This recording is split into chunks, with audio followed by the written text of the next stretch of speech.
Alright, so E3 just wrapped up, so I'm going to be going over the big announcements and the stuff that looked interesting to me. So don't expect me to talk about every single thing. This is just a broad overview. So with all that being said, I guess on to day one. So the first reveal of E3 this year was a Borderlands spin-off that is set in a fantasy world. No gameplay was shown, but I am cautiously optimistic about this. Hopefully this is closer to that Borderlands 2 DLC in terms with the writing than Borderlands 3, but I can only hope. Then, after that, Hideo Kojima talked with Jeff Keighley about how he finished Death Stranding and how he had been thinking about making games fun and how COVID affected the way games he made. Then he showed a trailer for Death Stranding Director's Cut with a lot of Metal Gear Solid references. So, I'm looking forward to this, but as someone who really enjoyed Death Stranding and would probably consider it one of their favorite games, I just hope Kojima doesn't turn his vision into another third-person action game, but I guess we'll still all have the original to go to. Ryan Reynolds came out and talked about Free Guy a bit, which looks absolutely dreadful. Tales of Arise looks pretty good, and while I've never played a Tales game, this one looks pretty good, and I might check it out, but I'm definitely going to read reviews first before purchasing this. So the final announcement of the night, after 2 years of no news, Elden Ring, the new game from the creator of Dark Souls, finally got a trailer. And it looks incredible. I honestly can't wait for this, and it comes out in about half a year. All in all, I think this conference was okay.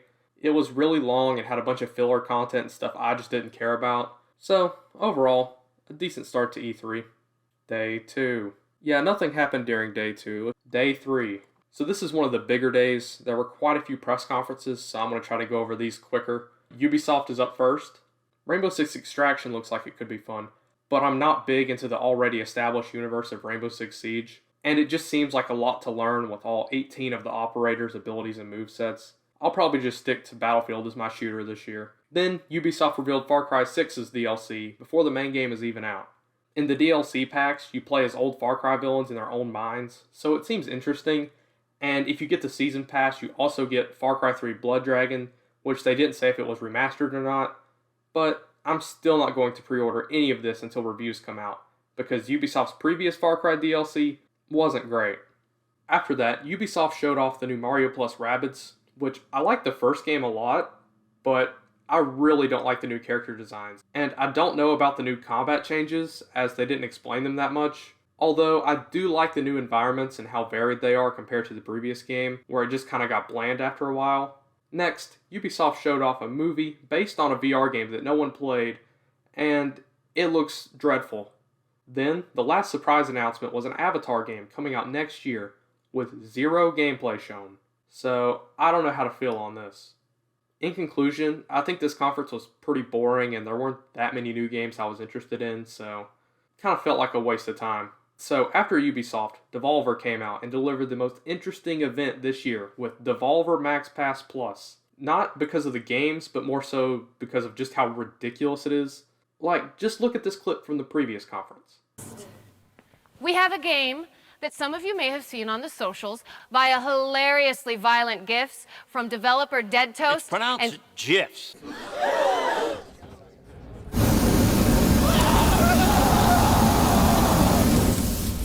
Anyway, here's my friend Pedro. So this year, Devolver got really meta and made a conference about streaming services and monetization, and while being funny, also showed some great looking games. Now, onto the disappointment. So, this year, Gearbox just talked about stuff that was already revealed, a Godfall expansion, and the Borderlands movie, which sounds atrocious. And that was really all that happened. This presentation went on for 30 minutes. Day 4. The start of day 4 was the Bethesda and Xbox conference. Todd Howard came on stage and said that Starfield is real and showed some in-engine footage, and then gave a release date of next November, so hopefully this is good, but I have my doubts. Next, we saw Stalker 2, which, after playing through all the Metro games and recently starting the first Stalker game, I really can't wait for this, and the graphics look insane. Alright, so these next few titles, I'm just going to rapid fire through them. Battlefield 2042 looks like a lot of fun. Psychonauts 2 got a release date. Halo Infinite looks better, but I really hope they don't screw up the campaign.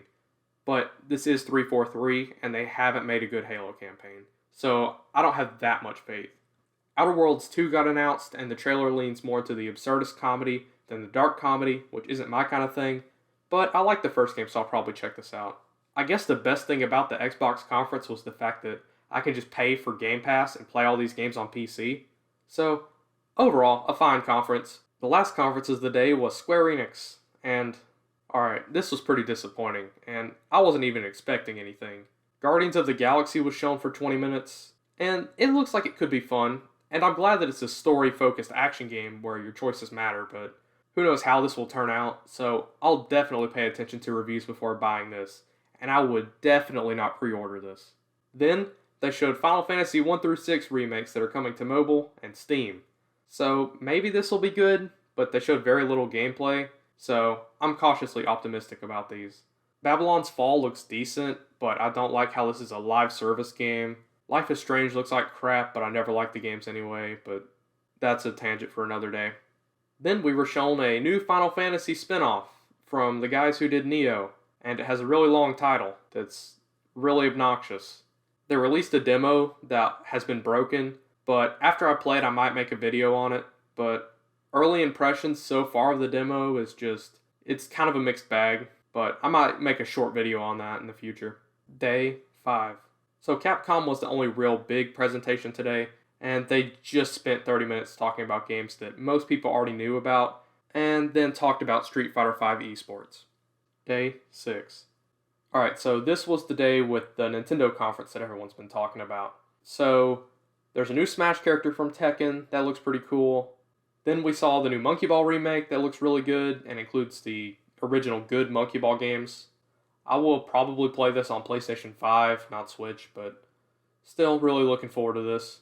New Mario Party game that is a remake featuring 5 boards and 100 minigames from the original 3 and 64 games.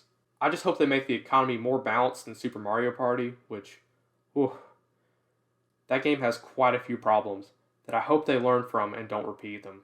We got Metroid 5, which is a sequel to Metroid Fusion, and it seems to be taking more of a horror approach to the series, like Metroid Fusion did. So, as a massive Metroid fan, after having nothing except a remake, I will gladly take this, and I just hope it sells well. The new Mario Golf looks pretty good, but the gameplay has been toned down from Toadstool Tour. Then the new WarioWare was announced, and it's co-op, so once again, I'll keep this on my radar. Shin Megami Tensei 5 looks like a better version of Pokemon, with more environmental design and an interesting world. So, I'll keep my eye on this one too, especially after playing through the SMT3 remaster earlier this year. Danganronpa remaster looks pretty good, so I'll probably pick that up. Advance Wars is back with a remake of the first and second games, and even though I don't like the new art style, I will definitely be picking this one up, as I only ever played the first one and really loved it, so I'm pretty excited for this. Then, after lots of teasing and baiting, we finally got Breath of the Wild 2 gameplay. And as someone who didn't really like the first one, I'm looking forward to this. The new mechanics look like a lot of fun, and I like the idea of the floating islands and traveling to them by turning into water or something. I don't know, it's better than climbing a mountain in real time though. So, in my opinion, this was the best conference. So how did Bandai Namco follow this up as the final E3 conference? Bandai Namco showed one game for 10 minutes that we already knew about from earlier, and showed the exact same trailer with some developer commentary. Overall, this year's E3 was kind of pathetic. If you enjoyed the video, please subscribe and check out my other videos, and thank you for watching.